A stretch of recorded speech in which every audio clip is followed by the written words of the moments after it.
Salve galera, tá começando mais um episódio do incrível mundo da Ritmo de Ars. Eu sou o Stalin E eu sou o JG. e estamos dando continuidade ao nosso trabalho de algumas entrevistas com pessoas que, ao nosso ver, têm ideias boas para serem ouvidas.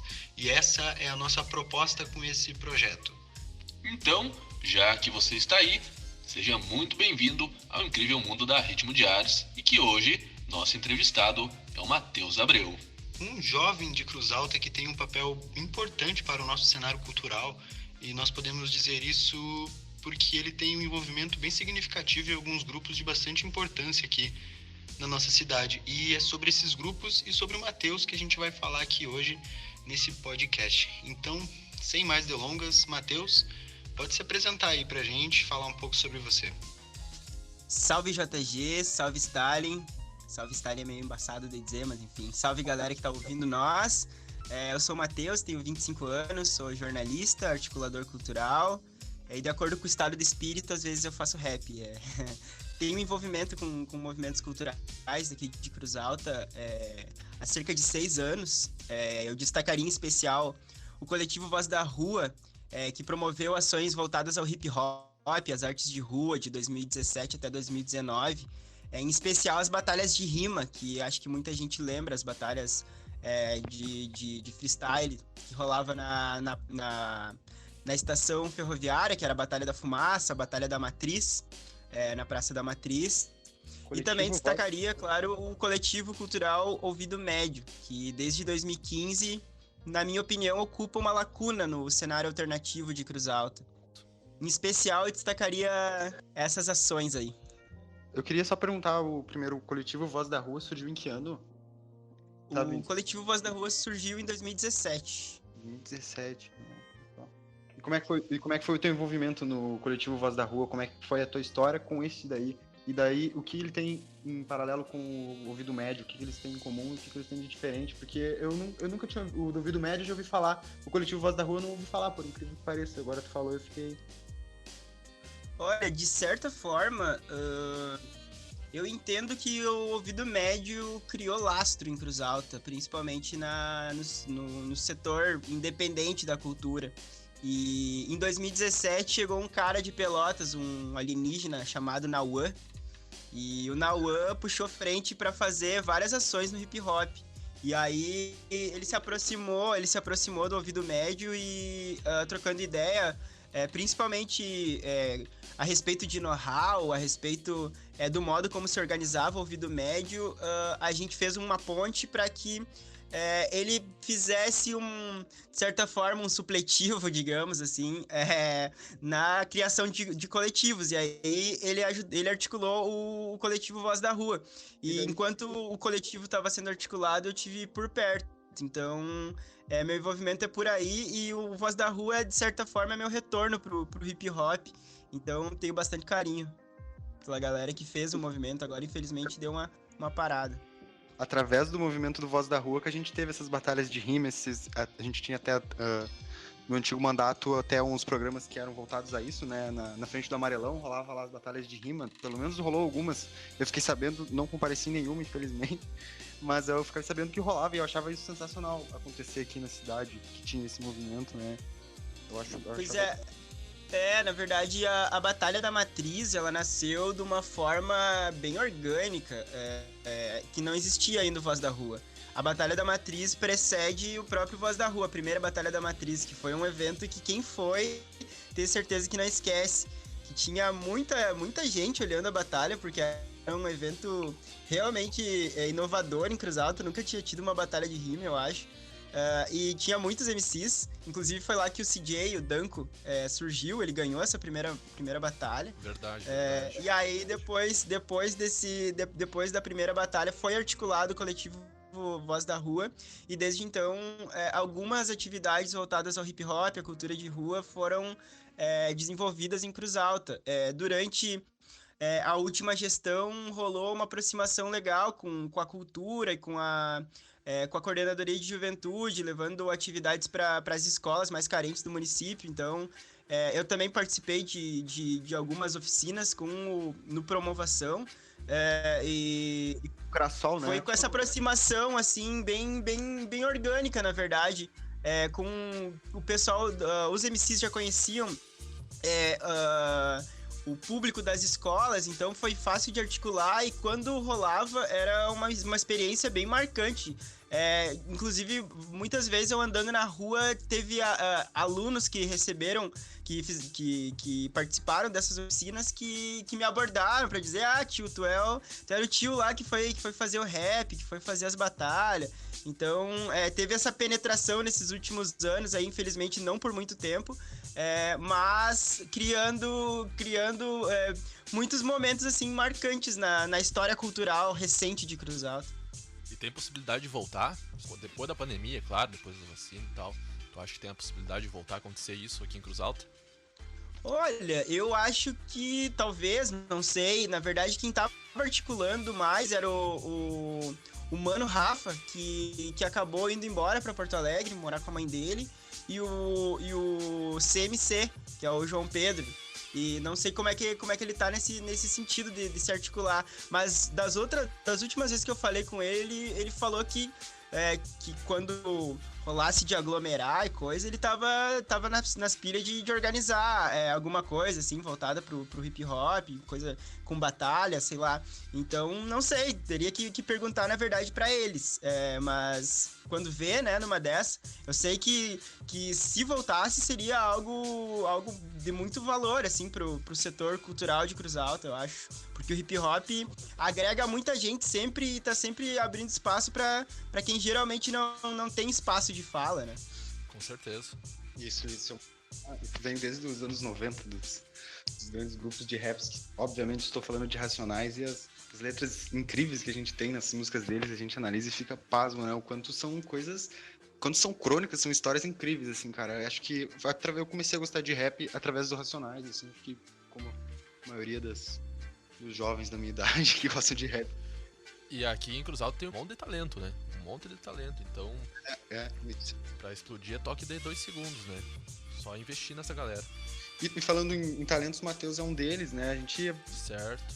ainda na conversa, a gente queria ver como é que surgiu o teu primeiro som, como é que foi produzir ele, como é que foi colocar o que tu botou no papel no ouvido das pessoas. Como é que foi pra ti essa experiência, Matheus? Então, na verdade, ele não saiu ainda. Que tal? Eu tenho bastante coisa guardada, na verdade. Tem coisa nas gavetas, nas pastas e escondidinho no SoundCloud. Normal. Do que saiu por enquanto foi a participação na Cypher só. No SoundCloud, foi no SoundCloud que eu escutei, então. Pois é, mas dentro o processo da criação da música, como o trabalho da edição, como é que foi pra ti criar uma música e, né, não digo sair porque eu me equivoquei, mas como é que foi pra ti o processo de criação da tua música? Eu tenho... na verdade, meu histórico com o hip hop começa há bastante tempo. Eu era criança, tava na escola, no Catarina Zambuja, e escrevi os primeiros raps, assim. Não sei nem dizer, eu nem sabia, talvez, que fosse rap. Eu acho que eu vinha conhecer o rap depois, mas eu escrevia os versos lá e cantava. E aí conheci o rap nesse contexto um tempo depois, mas no mesmo lugar, ali no Catarina Zambuja, bairro São Genaro, né? Conexão São Genaro, Vila Rocha, Barro Preto, enfim. Conheci uns figuras lá e conheci o hip hop, achei fantástico. Aí escrevi umas letras, piazote, e sem compromisso nenhum, e aí parei, comecei a ouvir uns rock and roll, comecei a ouvir grunge, ouvir punk rock, sei lá. Sempre tem que ter. Aí, depois de um tempo, voltei a me aproximar do rap, a ouvir bastante rap, e nesse contexto surgiu Voz da Rua. E aí, surgindo Voz da Rua, voltando às batalhas de rima, me aproximando do pessoal que estava organizando, vem o impulso de se expressar a partir dessa linguagem que está próxima, né? E dessas pessoas que estão próximas ali, dessa identidade musical da cidade, enfim. E, Matheus, como que é pra ti, então, fazer parte desse meio? O que tu sente fazendo parte desse meio, assim? Como é que é pra ti isso? Eu até gostaria de ter mais disponibilidade para fazer parte do meio. Eu não diria que eu faço parte desse meio, talvez. Eu acho que, de certa forma, eu colaboro. Eu posso intermediar algumas ideias, enfim. Mas eu acho que é um contexto muito importante para a história do país, história recente do país, sei lá, enquanto... do contexto do hip hop e mais especificamente do rap enquanto música de mensagem que passa consciência, eu acho importante. E também no momento mais recente ainda, eu acho fantástico também tá convivendo, tá sendo contemporâneo de muitos artistas do rap que estão puxando à frente nas vanguardas musicais. O rap hoje em dia ele tá, junto com o RB, por exemplo, mais próximo do que é produzido em larga escala no pop do que, por exemplo, o rock. Eu acho que o rap já tá ocupando o lugar do rock, a gente pode concordar com isso. Então, eu acho que é um momento importante pro rap, é importante e eu enxergo como um privilégio estar sendo contemporâneo de tanta gente talentosa que também tá fazendo parte do movimento. É uma reflexão bem doida essa de pensar que o rap já se tornou o que o rock era nos anos passados, né? E a gente vê como tem surgindo outros subgêneros dentro do gênero do rap, né? Eu posso citar o trap, que tem estourado muito nos últimos anos, pelo menos aqui. Eu tava vendo um vídeo, não lembro de quem tava falando, mas que essa década de 2020 a 2030 vai ter muita força o hip hop. Tá vindo com muita força. Então tem tudo aí pra gurizada subir, né, na vida com a música, né? E a gente queria ouvir falar do ouvido médio e da sua relação com o ouvido médio e o que é pra ti fazer parte dele, o que ele representa pra nossa cidade. Então, o Ouvido Médio surge em 2015 em razão do Grito Rock, que foi o festival de música, de artes em geral, que na verdade esse festival ele é realizado em vários lugares do mundo, em vários países do mundo numa mesma época. Quem é proponente desse festival o proponente inicial era o Fora do Eixo, que é uma rede de coletivos brasileiro. E aí em Cruz Alta, em 2015, o Grito rolou na Rua do Ginásio. Quem foi no Grito Rock tá ligado do que eu tô falando, porque foi bastante marcante, na minha opinião, assim, e acho que na opinião de muita gente. E naquela época eu era aluno do curso... Não foi uma noite que teve os shows dentro do ginásio, dentro do... Foi na rua, foi tudo na rua, uma programação...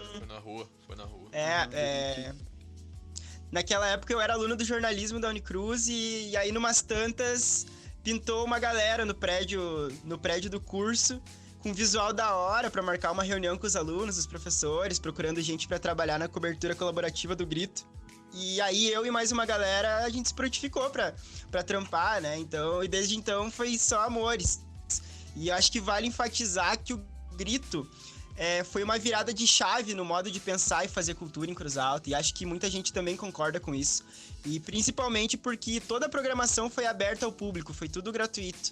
E a gente sabe o quanto a juventude da cidade carece desse tipo de aproximação espontânea, orgânica, com as expressões artísticas, né? Foram 5 shows com 4 bandas do estado, uma banda argentina, que quebrou o carro no meio do caminho, estavam indo não sei pra onde, pararam no trevo de Cruz Alta e do nada apareceram no festival e entraram no line porque uma banda tinha desistido. E foi um troço muito mágico, teve vários fatos curiosos nesse sentido. E aí foram várias intervenções culturais, oficinas, que o próprio pessoal da cidade foi quem propôs essas oficinas e essas intervenções. Teve uma pintura mural do Sexta-feira que o Henrique fez ao vivo, o Henrique Ibner, na parede do Maguari, que infelizmente foi apagada, né? Mas, enfim, uma porralhada de coisa num dia que eu tenho certeza que foi inesquecível para muita gente. E quem não foi e quer ter uma ideia da movimentação cultural que rolou no Grito Rock, pode procurar no YouTube o Grito Doc. Tá escrito Grito Rock Cruz Alta. E aí é o Grito Doc, documentário do Grito Rock. Depois do Grito Rock, foi decidido manter o coletivo atuante, e desde então ele tem uma atuação regular no cenário regional, no cenário local e no cenário regional. Teve bastante articulação com cidades da região, né? E para se ter uma ideia, no ano passado a gente fez um levantamento do número de atividades que o coletivo fez e a gente mapeou cerca de 65 atividades realizadas pelo coletivo desde 2015. E isso só contando o que foi idealizado e promovido pelo coletivo. Shows, saraus, festivais, oficinas, cine-debates, e ultimamente uns saraus digitais, umas entrevistas, umas lives, fora as participações nos eventos em que o coletivo foi convidado a colaborar, tipo Feira do Livro, a Estação Literária, a Semana Acadêmica da Unicruz. E aí a gente viu com esses dados que dava em média cerca de 12 atividades por ano. E cerca de 10 mil pessoas foram alcançadas com as atividades do coletivo. Isso dá para ter uma dimensão da importância que o coletivo tem tido no cenário cultural da cidade, né? E para uma organização que não tem fim lucrativo, e que faz quase tudo de forma espontânea, é algo fantástico, algo acima do que a gente espera, assim, que consiga fazer, né? E depois da experiência com o Grito Rock, a gente passou a idealizar um festival de música também e de artes que tivesse uma identidade mais local. E aí, em 2018, pintou a ideia do Pinhão Festival, que passou a ser o principal evento do coletivo. Em 2018, a gente fez a primeira edição no Espaço Cultural Gilberto Martins. Em 2019, o festival já cresceu um pouco mais, a gente levou para a Praça da Matriz, com um apoio bastante importante da Secretaria de Cultura e da Secretaria de Educação também. E aí, em 2020, a gente inscreveu o projeto do Pinhão Festival num edital da Funarte, que é a Fundação Nacional das Artes, e foi contemplado. E aí foi a primeira vez que a gente pegou um recurso desse porte. O que aconteceu? Coronavírus.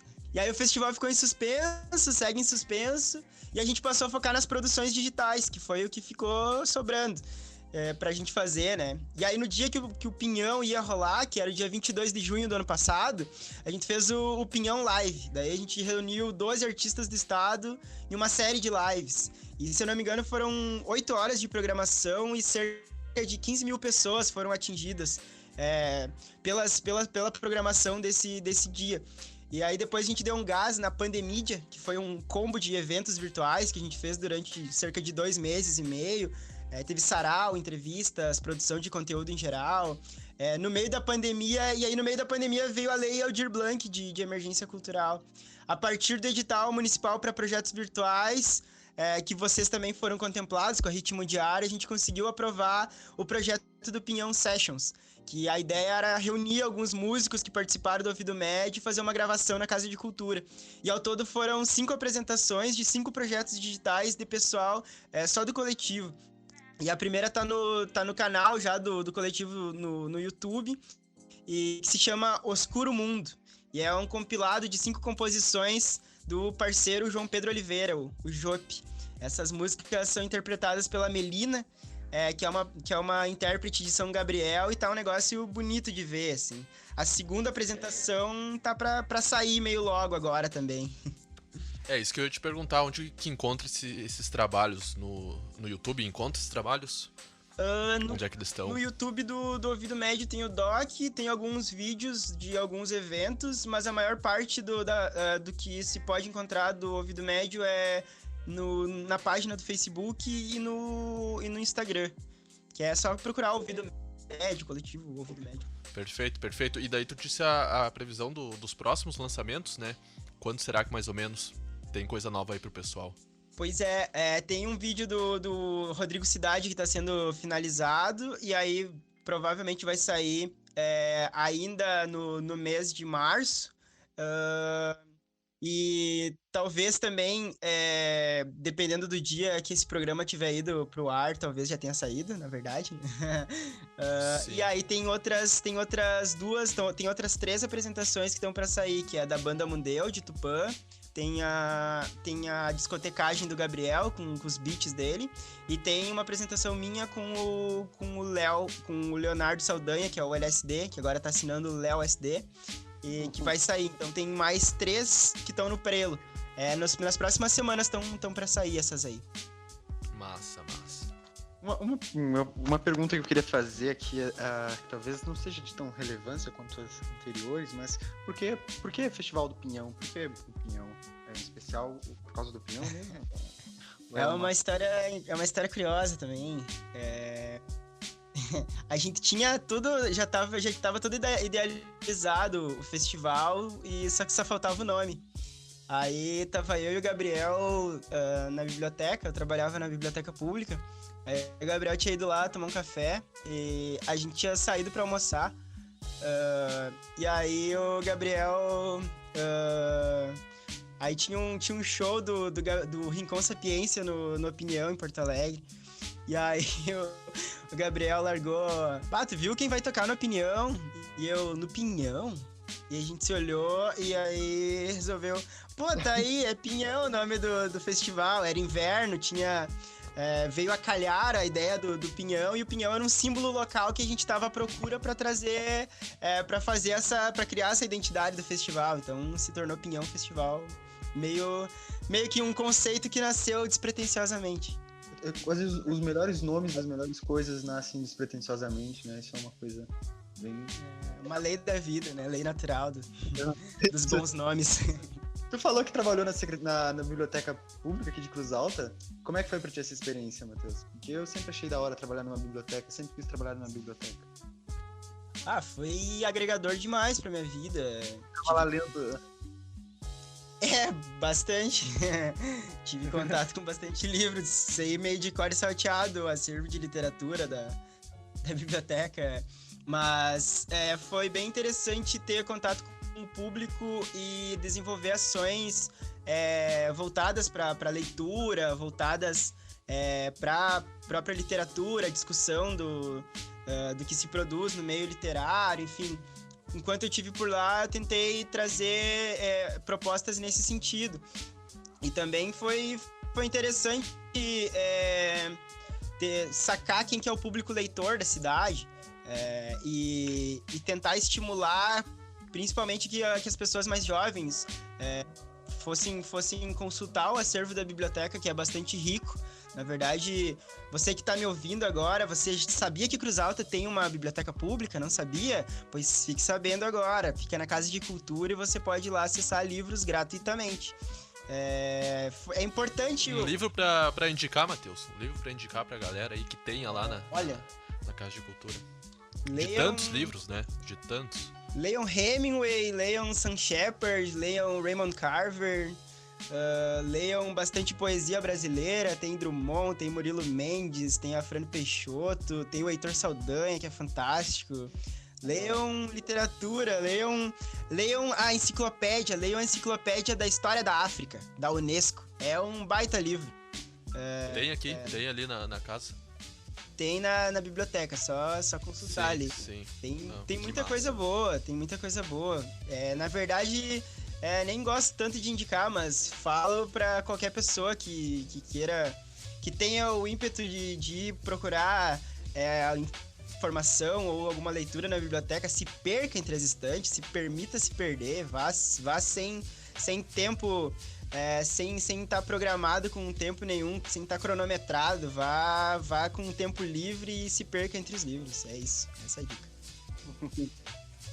Queria perguntar pra ti agora... um time de futebol do Rio de Janeiro que tu gosta bastante. Brincadeira, tô brincando aqui. Cara, Bangu! Gosto bastante do Madureira também. Certo. E o meu Vascão, né? O Vascão sempre... o Vascão, normal. Não abandono por nada, meu Vascão. Cara, sabe que eu vi um vídeo que falava do Vasco e eles têm uma história muito bonita, cara. Nossa, o Vasco tem uma história muito bonita de origem. Eu não vou entrar muito adentro do que é a história, porque eu não vou saber, porque eu assisti um conteúdo, né, até de forma fútil. Mas tem uma história muito bonita do Vasco, né, cara? É por isso que tu gosta do Vasco? Também, mas é mais pela camiseta, que é bonita pra caramba mesmo. É bonita, né? E por ter tido aquela época do Edmundo lá, muito boa. E o Romário, claro, né? Gano, né? Era uma loucura, cara. O futebol nos anos 90 devia ser interessante, né? Eu não vivi nessa época, né? Bom, mas voltando pra ti então, Matheus, então por esse campo mais alternativo de raciocínio, queria te perguntar como que é ser um jovem no tempo de coronavírus. Como é que é pra ti isso, cara? No tempo de coronavírus e no tempo de Brasil de Bolsonaro? No tempo de Brasil de Bolsonaro. Como é viver no tempo de coronavírus no Brasil de Bolsonaro? Eu vou contar um fato simplório, então, que talvez não faça sentido e talvez faça. como boa parte dos brasileiros que estão enfrentando a pandemia, eu tive a perda de pessoas próximas e vi amigos também perderem gente próxima pro Covid. Em especial, as últimas perdas foram ainda mais doloridas, porque eu acho que não tem como não se pensar que são vidas que podiam ter sido salvas se a gente tivesse um plano de vacinação minimamente organizado, né?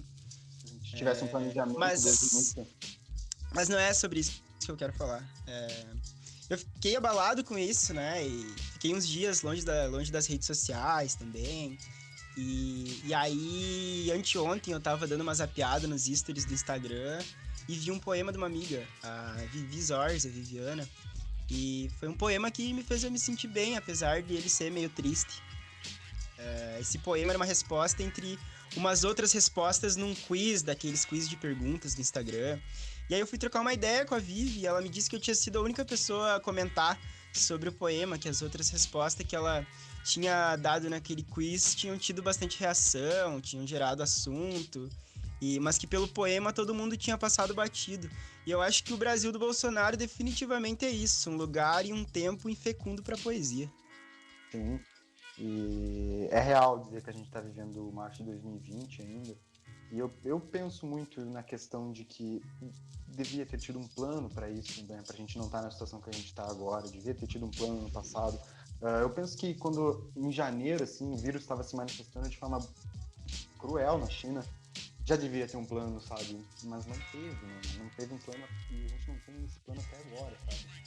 É uma coisa que... Sim, os militares gastaram tudo em cloroquina superfaturada e não tem mais nem onde colocar aquela cloroquina, desviaram dinheiro pra caramba e agora não tem pros insumos para as vacinas, porque a gente tem laboratório, tem como fazer, mas não tem os insumos, né? Porque é muito mal administrado, né? Eu quero que alguns dos nossos ouvintes que estão nos ouvindo agora saibam que o podcast do Ritmo de Arte também talvez tenha surgido como uma forma de desabafo dessas coisas que acontecem, porque eu penso que ser jovem no auge dos 20 anos, nessa época, Bolsonaro e Covid é bem cruel, assim. Acho que é cruel de qualquer forma, mas eu vejo de uma forma bem revoltante, assim. Nos tira o sono, nos tira o apetite, às vezes. É complicado, gente. Posso falar sobre o som da Cypher? Cara, tu pode falar o que tu quiser, velho. O espaço é teu.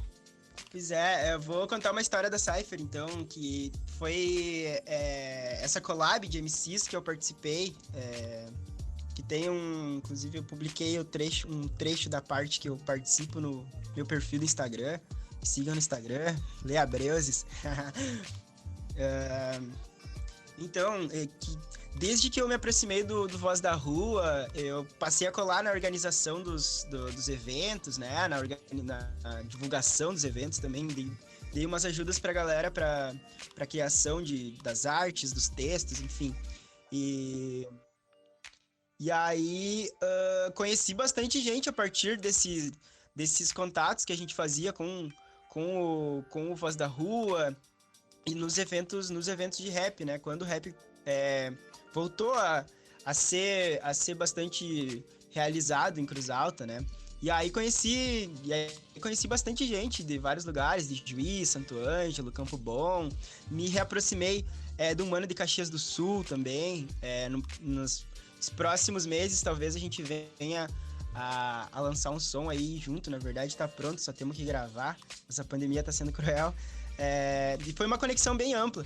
E aí, num sarau com o ouvido médio, em 2017, no antigo Maguari, que era o sarau de quinta, que a gente chamava, eu conheci o Serjão, de Santo Ângelo. E o Serjão, pra quem não conhece, se tu não conhece, por favor, trata de conhecer. O Serjão, eu diria que é o principal articulador do rap na região noroeste. Em 2017, a gente trombou nesse sarau. E isso era uma sexta de noite, ele tinha chegado para se apresentar com o grupo dele no sábado num evento do Levante Popular. E aí a gente trocou uma ideia, a gente começou a fazer uns improvisos, e aí ficamos altas horas fazendo os improvisos, e um pouco também com o Gabriel Frank fazendo umas bases na viola, um pouco a gurizada do Serjão fazendo uns beatbox. E aí o troço se estendeu tanto que o Tchatcha fechou o bar e a gente teve que continuar na rua. E aí a gente saiu pela rua com um bonde de 15 pessoas tomando serva e fazendo freestyle. E que saudade de dar um rolezão na rua com 15 pessoas tomando serve fazendo um freestyle. Ô, saudade. E, enfim, teve esse rolê aí, e aí a gente trocou os contatos, eu e o Serjão, e ficamos uns 3 anos sem se falar. Aí, no ano passado, eu soube que ele tinha começado a puxar a Cypher Noroeste, que reúne MCs das cidades aqui da região pra bolar um som, um videoclipe. E aí, nessa terceira edição da Cypher, a gente voltou a trocar ideia, e aí eu participei, e desde então a gente tem trocado bastante ideia. Então, é outro rolê do rap que tem todo esse ciclo também de idas e vindas, e eu acho fantástico isso. Esse som tá no YouTube também, né? Tá no YouTube, é Cypher Noroeste 3. Massa. Aí é só procurar lá, no canal do Serjão, Serjão LDR. Será que se a gente convidar o Serjão para um podcast ele participa? Com certeza, não tenho a menor dúvida. Serjão, a gente Ele tá é um cara que precisa ser ouvido, Que massa, que massa. Não, e a galera que quiser, que tá escutando aqui, a galera que quiser falar com nós, trocar essa ideia, o espaço tá aberto, cara. Se você tiver um talento ou tem vontade de abrir o seu próprio negócio, nos ligue, brincadeira. É só entra em contato com a gente se você tiver interesse de participar. A gente tá de braço aberto para receber. A gente agora, obviamente, na pandemia, a gente vai aderir a esse novo jeito de gravar, então usando outras plataformas. Matheus, outra coisa que eu queria te perguntar sobre o cenário cultural e artístico de Cruz Alta. O que você vê o que você vê de positivo e de negativo? O que poderia ser melhor? O que está bom? Será que não está bom? Como é que você vê o nosso cenário cultural aqui de Cruz Alta? Você, jovem de 25 anos. Então,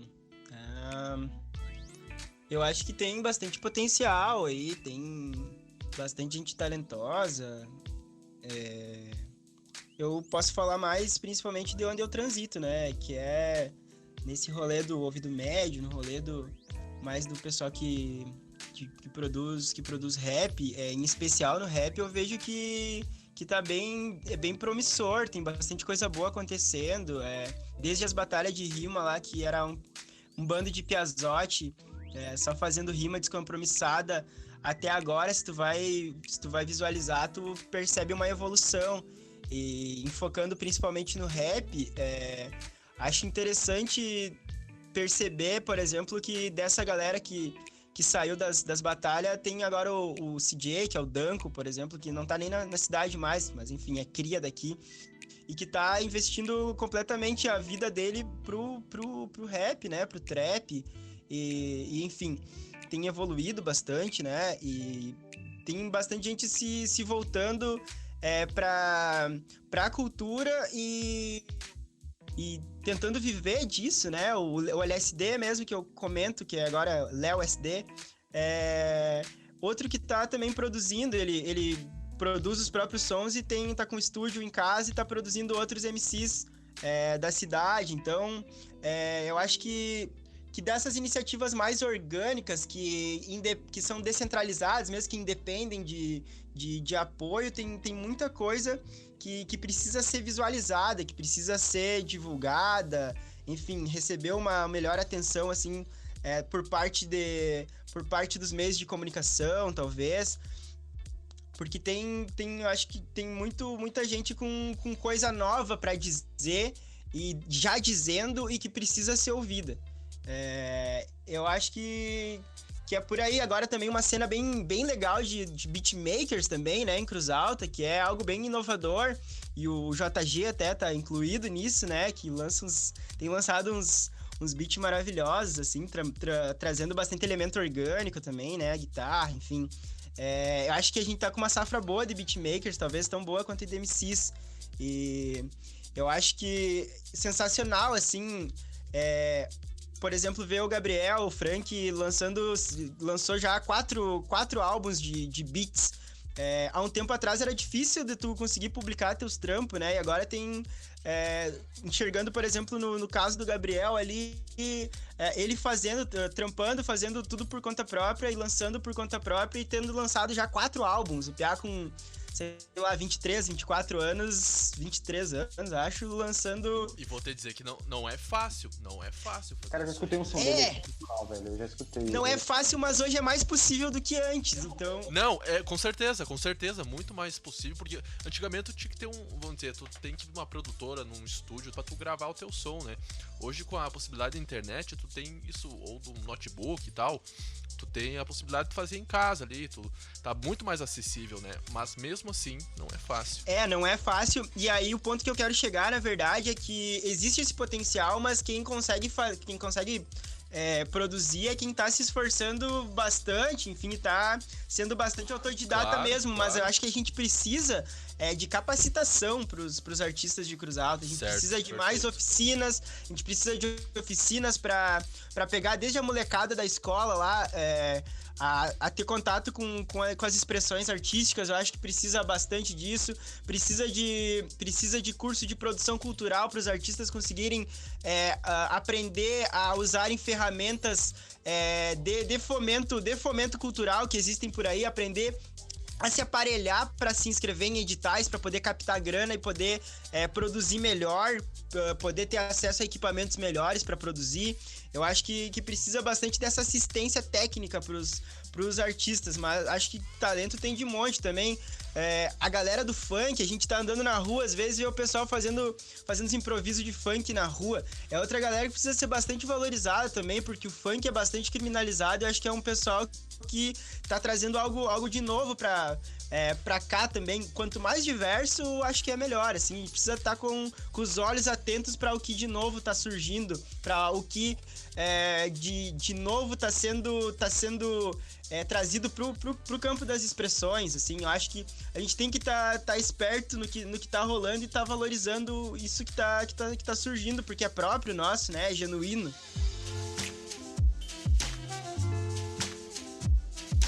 Matheus, a gente queria agradecer a tua presença, participar da nossa segunda edição do podcast. Eu fiquei muito... Acho que você foi uma das primeiras pessoas que eu pensei quando eu tive a ideia de a gente fazer esse projeto. E realmente foi o que eu esperava, né? Eu tinha certeza que você ia trocar uma ideia muito da hora, porque sempre quando a gente passa por você troca uma ideia muito da hora com a gente. Assim como a tua energia é uma coisa muito boa, assim. Você é uma pessoa muito boa de ter perto, assim. E eu queria te agradecer de novo por ter aceitado o convite e... Valeu mesmo, de coração.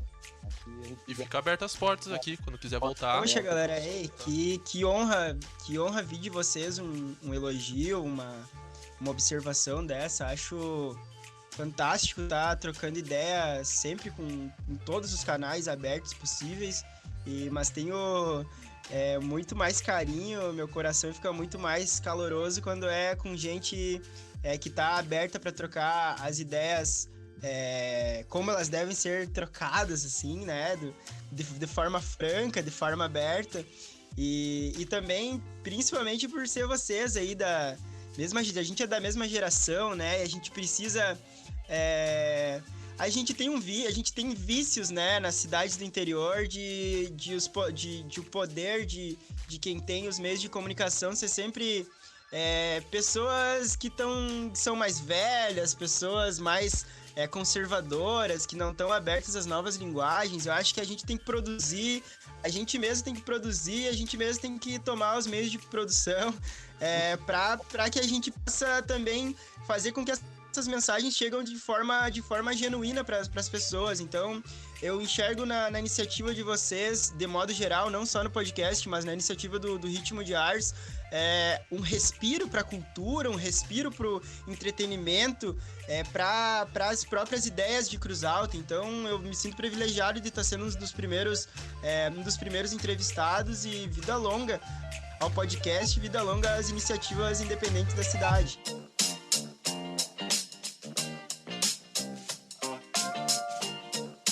O salve da vez vai pro Giovanni, que a gente conversou no primeiro episódio do podcast. Então, se quiser ouvir, tá lá, dá uma conferida, escuta ele. Ou não escuta também, você que sabe. Às vezes, né? Mas dá essa moral pra nós, escuta lá. Valeu, galera, até o próximo. Valeu.